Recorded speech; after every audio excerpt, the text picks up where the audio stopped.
The village in it with a map and a plan. No place too tiny for this determined man.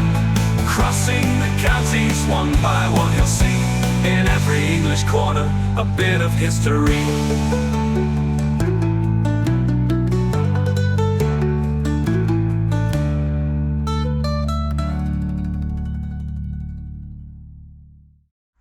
Welcome back to Wychavon, everybody, for the second instalment of the two that I'm doing this weekend here in Worcestershire. Now, yesterday you saw Broughton Hackett. Today we've just come a little bit further down the A422 towards Stratford upon Avon. This place is called UPTON SNODSBURY.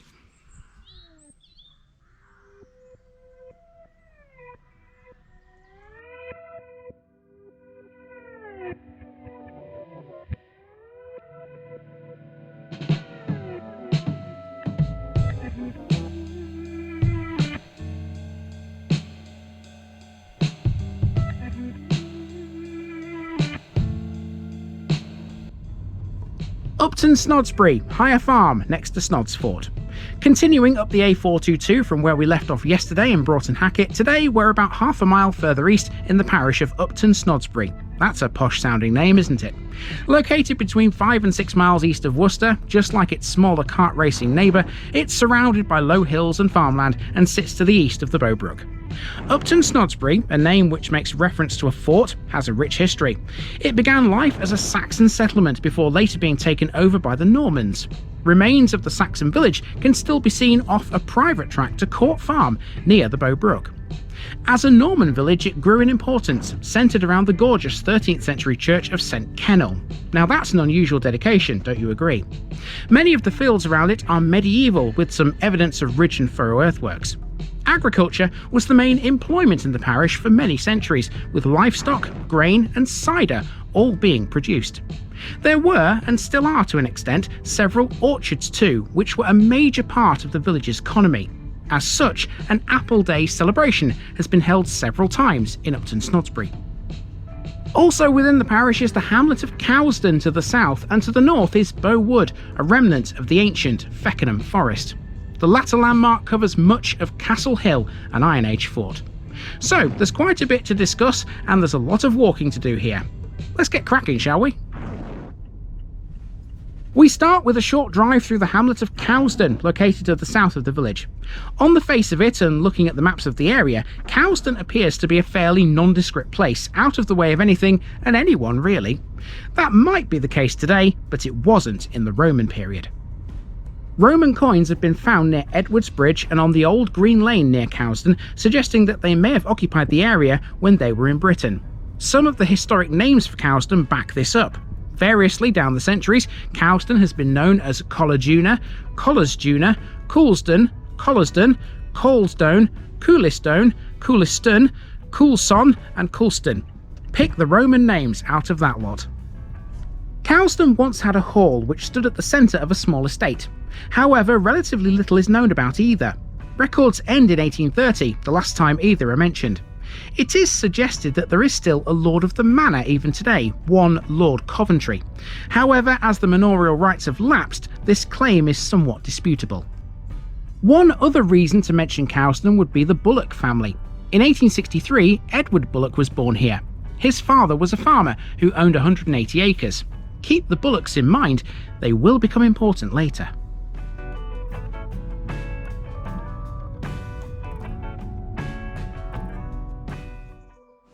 We start our main walk at the church right in the centre of UPTON SNODSBURY village. Its unusual dedication to St Kenelm makes it one of only 8 churches in the country bearing the name. St Kenelm was an Anglo-Saxon saint venerated throughout medieval England and mentioned in the Canterbury Tales. According to legend, he was a member of the royal family of Mercia, a boy king and a martyr, and was murdered by an ambitious relative despite receiving a prophetic dream warning him of the danger. It's said that his body was laid to rest at this church during his final journey. Whatever you want to believe about the man, the church is undeniably fabulous. The current building dates mainly from the late 19th century, but it does have some older features, including a 14th century window and a late perpendicular doorway. It also has a 13th century nave, a 14th century chancel, and a 15th century tower. Several of its stained glass windows date from the 1960s and 70s and were designed by Francis Skeet. It was last restored by W.J. Hopkins in 1873, unless you count 2001, when it was given its external white lime render. Under the tower there's a parish chest inscribed with the names of the church wardens in 1681. The tower has 6 bells, with inscriptions including God Save Queen Anne 1703 and Consider Man when you hear me, that I ere long may ring for thee 1719. And if all that's not enough, there's also a medieval preaching cross in the churchyard too.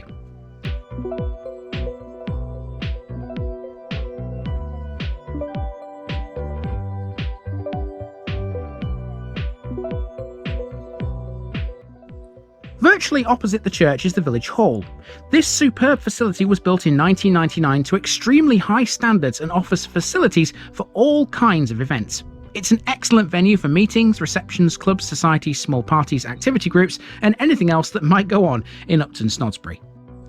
It has a capacity of 160 people standing and 72 seated. It's all mod cons here as well.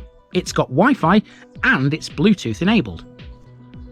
Outside on the wall we have a parish notice board. Let's get Upton Snodsbury ticked off, shall we? Next to this is a second board that shows you all the footpaths in and around the parish. We'll be walking on a couple of those in a short while. Stick around until the end. Now to make our way down the main street, College Road. I'll see you at the other end, where we'll find a peaceful little green.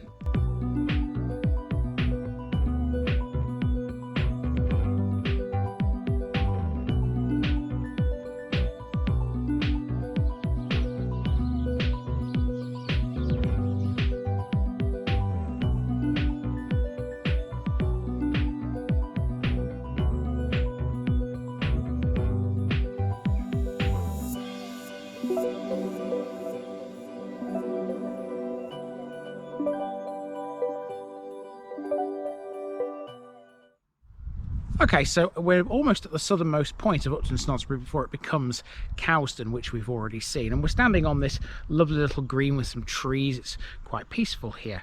Just beyond this, before it does become Cowston, there's the playing field, which is managed by something called UPTON. Let's explain what that all means. UPTON is the charity which manages this small park. This opened in 2007, having been created by a small group of residents who set up the charity to provide the facilities. Annual fundraising keeps this park open. As part of that, a music festival has been held on several occasions in recent years. Dubbed Snodfest, it was held in 2008, 2009, 2010, 2011, 2012 and 2014. It's not a bad little park all in all, this. Next we go up a footpath which runs around the back of College Road before emerging at the school. Once again, this is residential for a short way.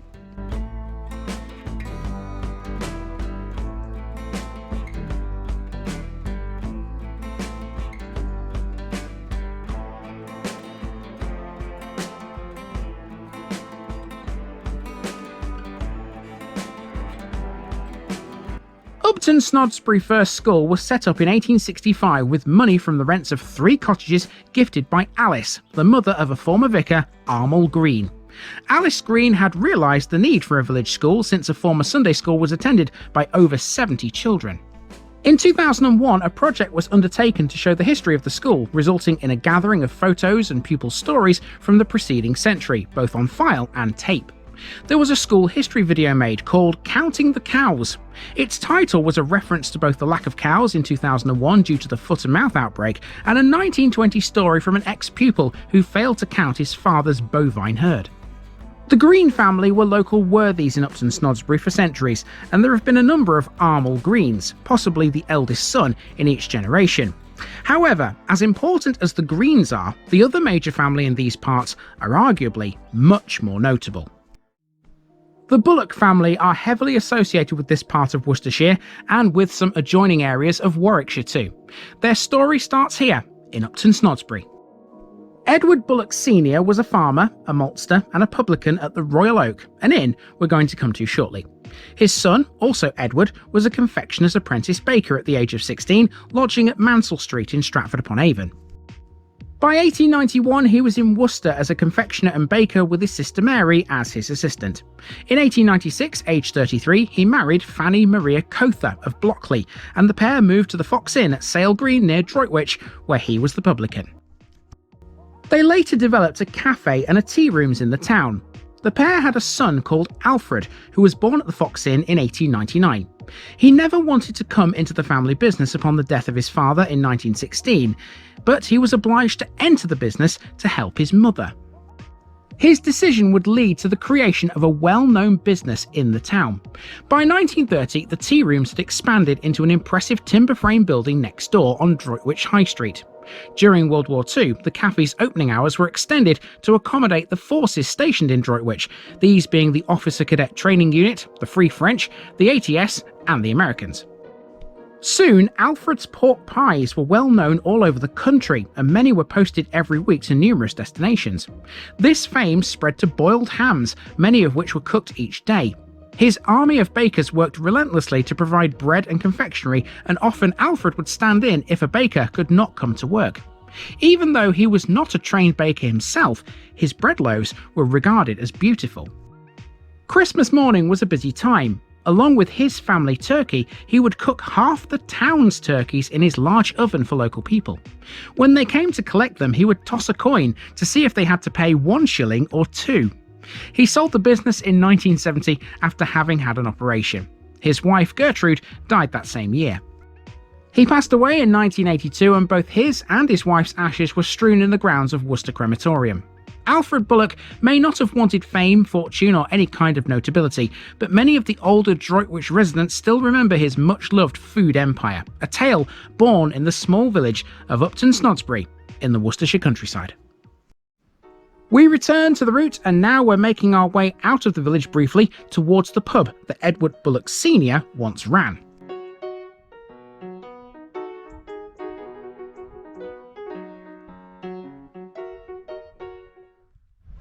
Okay, so this is basically crossing a field, this footpath.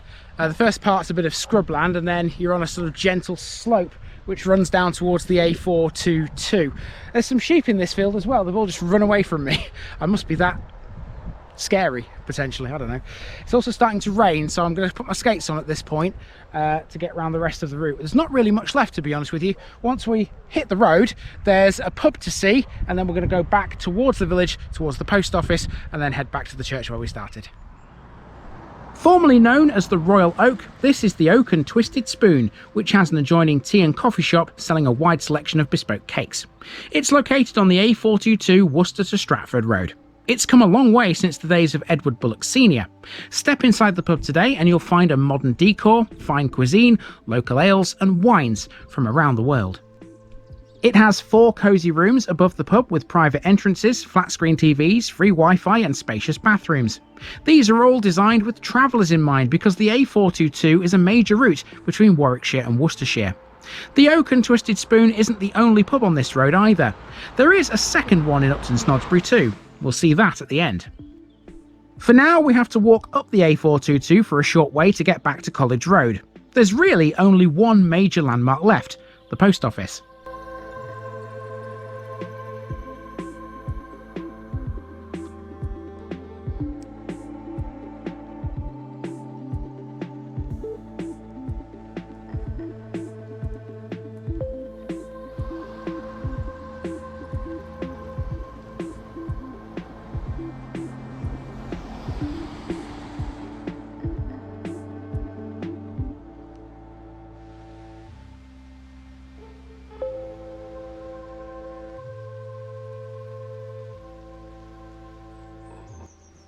This is the post office, one of the very few businesses that remain in the modern village.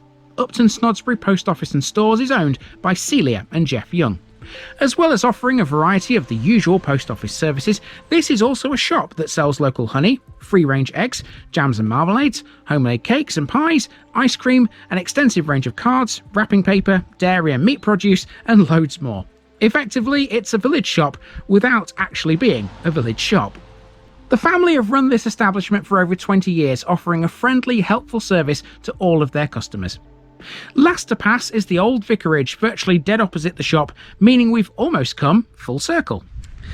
And here we are back at the church. We've completed the circuit of Upton Snodsbury.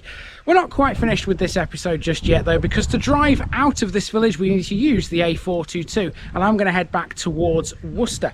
In doing so, when we pass the Oak pub, there's another pub which is still standing but currently not in use. It was called the Coventry Arms. Let's go and check that out to finish with. The Coventry Arms has been empty since 2017, and it's been the subject of several controversial applications in recent years to be redeveloped. No less than 4 plans have been submitted by developer Tricast Construction since the end of 2019. Original plans stated that the pub would become a house with 4 more homes constructed on its car park. That move was later scrapped. Platform Housing then put forward proposals to demolish the building and build 14 affordable homes. Conservation officers countered by saying that they would prefer to see the building reimagined rather than flattened. As a pub, it was considered commercially unviable, and any development plans faced stiff opposition from the villagers.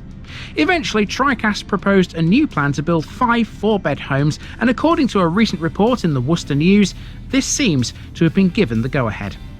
That's it for this episode. I'll see you again soon, elsewhere in Worcestershire.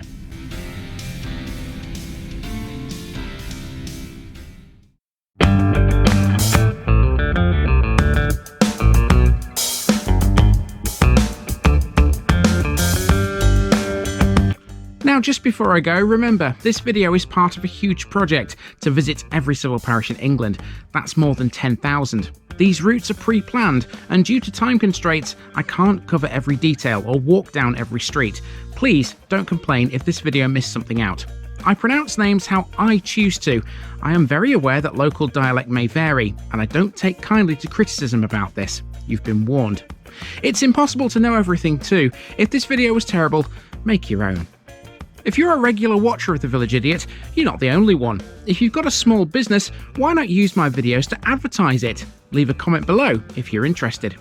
And finally, thanks for watching this episode, everybody. Give us a like and a subscribe if you've enjoyed this episode, and share it with your friends and relatives. It all helps to keep this mission going. Until next time, I've been Andy, also known as The Village Idiot, and I'm out.